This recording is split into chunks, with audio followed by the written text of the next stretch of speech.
Ezreal test today? Ah, he's not buffed yet. Wait. Wait, it's new patch? Wait. Wait, it's new patch? Wait, I didn't realize. Why is it in Polish? Wozniacki Kiaksualis. I think that's Polish. Wait. I need to cancel queue. I didn't realize. Wednesday, I forgot, man. Oh my god. Wait. We gotta go through this patch together. We gotta go through this patch. What the hell? What is changing for my beautiful attack damage roll? Yeah, Ezreal is gonna be OP, I guess. Okay. So patch 14.12. I completely forgot that it was today, but obviously it's today, but I don't know, I zoned out, I guess. Hall of Legends, as you all guys all know, it's a new Faker skin, 500 euros, please. Thank you, Riot Games, thank you. My goat needs the money. Champions, Aatrox, health regen, down, armor growth up. I think this Aatrox change is gonna be OP. It seems OP. Like, healing, now scaling with bonus HP, and the ultimate healing going up by so much. Sounds OP. Sounds OP. I know that this made it so that, like, it's not that huge of an increase. Like, this before, right, would be 36 plus 24. That would be 60%, right? But now it's 100%. That's insane. No, actually, it's insane. Yeah, it's a big fucking buff. It's a big fucking buff. It's a big fucking buff. It's just a buff. Just a buff. Also more armor, which I think you care more about than health regen. Then Akali, big nerf to her E. Kind of random. I mean, it's always been kind of random that Akali's had so much damage in her E, I feel like. But it's kind of random to nerf Akali. I don't think she's like particularly OP. In my opinion, but like, she's on the stronger side, but you know, she's not crazy. The E damage gets 10% less AP ratio, and 100 less base damage at max rank, and 30 less base damage at rank 1. Like, it's crazy how little damage it does now. Or how much less damage it does now. And they're nerfing Akshan. Fair enough. Making his passive do less damage. I'm making his E do less damage per shot, and less, or actually more AD ratio. Then they're nerfing Ash's passive damage a little bit with just 5% less damage across the board when you're hitting people again and again. This was 10% on PB, but then I guess they realized it was a bit too heavy. If I were to guess, I would guess that this would move Ash's win rate down by 1 to 2%. It's a decent DPS nerf, but she should still be a pretty good early game bully, but it's a decent nerf. And Blitzcrank, 50 less base health, 6 seconds longer duration on the passive. I don't think the duration on the passive really matters, because it's usually a pretty small shield that gets popped pretty easily. So overall, just a bit of a nerf to Blitz.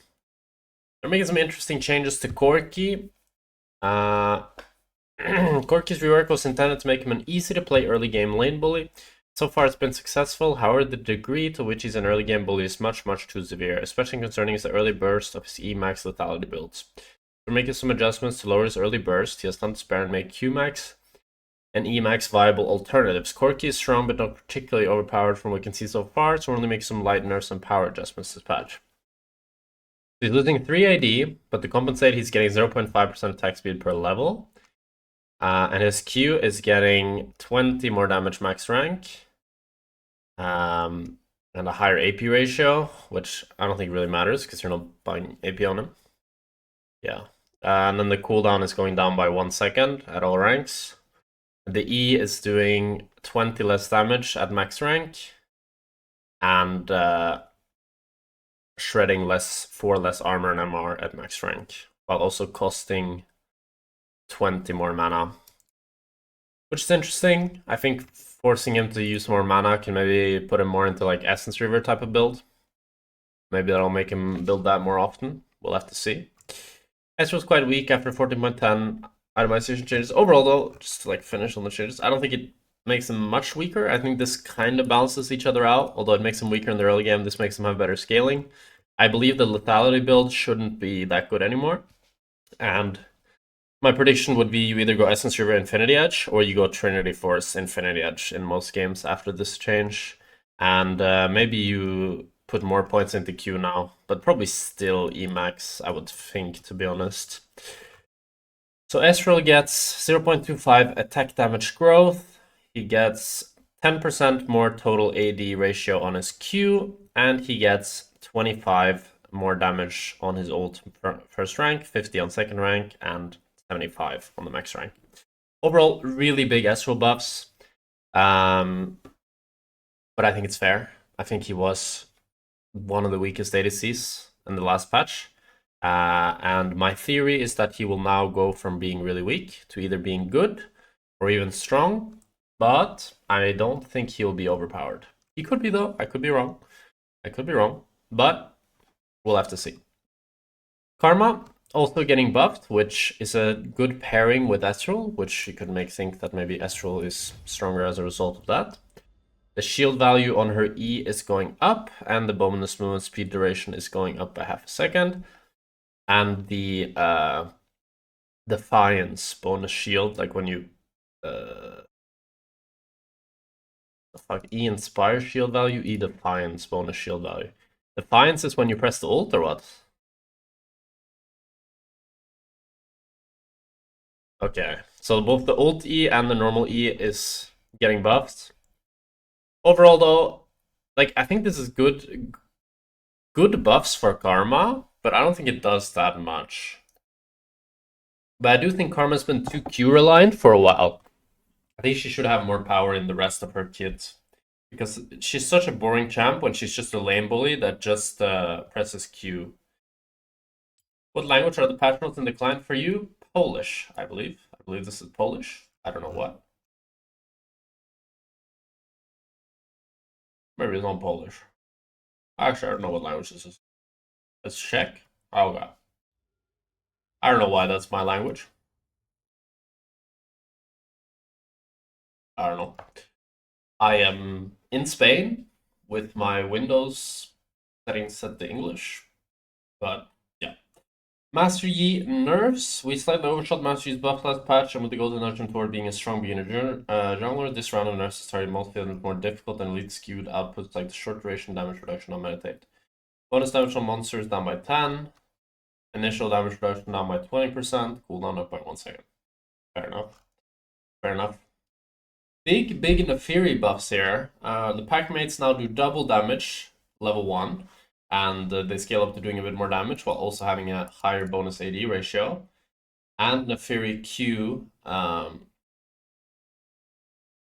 Wait, what's the difference here?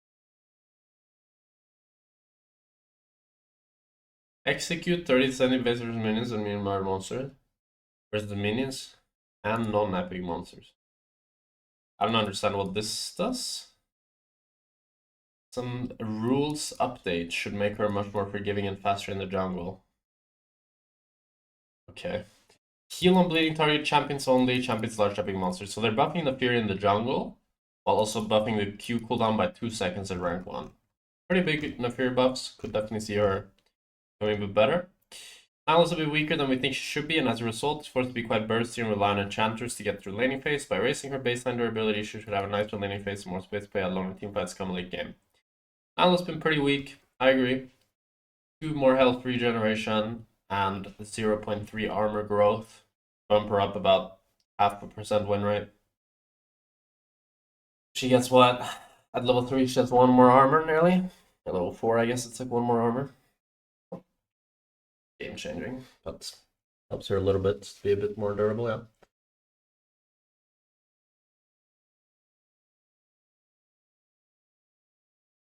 Rek'Sai is brawling with the best of them, but currently her damage comes out a bit too fast, so with these changes we're looking to slow her down by removing some of the upfront damage she has, 10% less attack speed on her Q, and 20 less damage on the Unburrow. Pretty big nerfs for Rek'Sai here, just both nerfing her burst and also nerfing her DPS kind of with the Q. Means you can execute also the small monsters in general, not only the big ones. Ah, helps a little with raptors and krugs and all that stuff. Makes sense. Yeah, makes sense. Skarner is currently far too strong in higher MR brackets, both in top and jungle. I agree. This champion is my permaban, and it's so fucking OP. Maybe this is enough to make him not my permaban. 40 less base HP, but more HP growth. Quake magic damage, 2% less of the target's maximum health. This doesn't look like nearly enough of a nerf for how OP this champion is, but we'll see, I guess. We'll see. I mean, 40 HP is a decent bit, I guess, but I don't know. I feel like this champion should be gutted more. Talon buffs here, Q's cast time now scales with attack speed. I really like when they do quality of life changes like this. It just makes champions feel better to play. I think this is always the right direction to put champions into. And then if it makes them strong, you just nerf other parts of the kit. I think you should never like sacrifice a champion's how good a champion feels, which is why one of the reasons I was so sad when they removed Samira being able to dash to allies, because I feel like it made the champion be way more dynamic and fluid, and it made it removed so much skill expression when you remove the fact that you could dash to allies on Samira. So for me, I like these type of changes a lot. They're kind of quality of life and make the champ more fun to play. So I'm happy that they're doing this. And then they're also making the W do less damage to monsters, but overall buffing the damage on it. So I guess it should do kind of the same damage to monsters, but overall more damage for lane Talon. Tryndamere's passive got stronger in 14.10, and now he's a laning monster who takes out games very quickly. I think just the sustain on Tryndamere has been absolutely unreal. I wish they nerfed his sustain more than anything. I think these, like, for me, Tryndamere is not doing a lot of damage. He's just sustaining and dashing like a madman. So much CDR, so much sustain. That's just so annoying. But fine. I mean, a nerf's a nerf, I guess. He loses 5 bonus attack damage from his Q, and he loses 5 damage on his E. Okay. Twisted Fate. We're currently 2 strong builds and rolls, with top being slightly stronger. We're tapping down both roles slightly, with the nerf skewed towards top lane, specifically around how he manage his mana by having to use more blue cards. So the attack damage growth is down a bit. His magic damage on the Q is down a bit. And I'm surprised they're nerfing APTF, to be honest. And the W mana cost is up, but you get more blue card mana. So you have to put more blue cards probably to sustain up your mana. Victory Q2 now works on towers. Arcane trailer Distraught. Victory gets a QL buff to celebrate. Ooh. I think this is fair. I didn't know it didn't work on towers. I think it should. It should. Vladimir's been relatively weak across the board. They're buffing Vladimir's W. The current health cost is down, the healing is up, and the bonus health ratio is up. Okay. Yone, 3 more armor. Oh, that's pretty big, to be honest. Pretty big laning buff for Yone. I'm still gonna ban Skarner. I don't care. Pretty big buff for Yuumi. Actually, this is gonna be kind of seen as a buff for Ezreal as well. Since Ezreal is one of the best supports with Yuumi, or one of the best ADCs with Yuumi, if Yuumi and Karma are actually decent champions, that definitely does make Ezreal better. So the E cooldown is now down by 2 seconds, and the ult heal per hit is up by 10. I don't think Yuumi is really gated by E cooldown. I think she's just gated by mana costs. But I don't want to make Freak have any funny ideas that he should buff Yuumi more. So I don't think this does very much. LDR now builds out of Noon Quiver, which is kind of random because I didn't really think it was like. I think LDR was a really good item. But yeah, and they're also nerfing Noon Quiver, so it's like a weird buff. I don't know. I didn't think Noon Quiver was particularly OP, but maybe it was, and I'm just like stupid. I don't know. Weird. Scout Slingshot, weakest epic items in the game. I agree. This shit is ass. They make it cost 100 gold less, which is good. Static Shiv now builds out of a pickaxe, so you don't have to spend 1,000 gold to complete it, which is just insane. Void Staff up 10 AP, fair enough. Cyrilda up 5% armor penetration. I think this is fair because everybody was buying LDR on Assassins instead of Cyrilda. Not everybody, but most people, I think, because it was just better. So yeah. First strike nerf, GG. And then just like rune changes and stuff.